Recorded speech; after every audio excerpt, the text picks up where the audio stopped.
எடப்பாடியை முதல்வராக்க, அதிமுகவை ஜெயிக்க வைக்க, திமுகவை தோற்கடிக்க எல்லோரும் என் பின்னால் திரளுங்கள் அப்படிங்கறதுதான் எடப்பாடியோடைய அன்ஸ்டேட்டட், அதாவது அவ்வளவு வெளிப்படையா இல்லாட்டாலும் அதுதான் அவர் சொல்ல வர்ற கருத்து.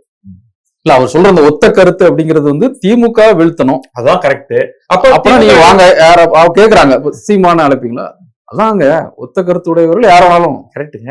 அப்ப அடுத்த 2வது பாயிண்ட் இருக்கு இல்லையா, சரி திமுக வீழ்த்திட்டீங்க, அடுத்தது என்ன? அப்ப நீங்க ஒரு நெருக்கடிக்கு உள்ளாக்கி அவர்கிட்ட கேட்டீங்கன்னா அப்புறம் என்ன, மீதி இருக்கிறதுலயே பெரிய கட்சி நாங்க தானே, நாங்க தான் ஆட்சிக்கு வருவோம். சரி அப்ப யார் முதல்வர்? அப்கோர்ஸ் நான் தானே தலைவர், நான் தான் முதல்வர் ஆகணும்.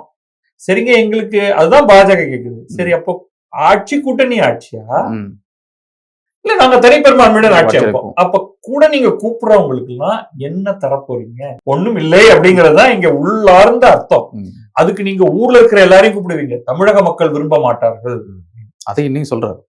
தமிழக மக்கள் விரும்ப மாட்டார்கள். இங்க உங்கள்கிட்ட வந்து கேட்டாங்களா, உங்கள்கிட்ட சொன்னாங்களா? இதுவரை இல்ல அப்படி இன்னைக்கு அப்படின்னு சொல்றாரு அவரு. இதுவரைக்கும் இல்லங்கிறதுக்கு காரணம் பல காரணங்கள். இன்னைக்கு நம்ம அந்த ஸ்ட்ரென்த்ல இருக்கோமா?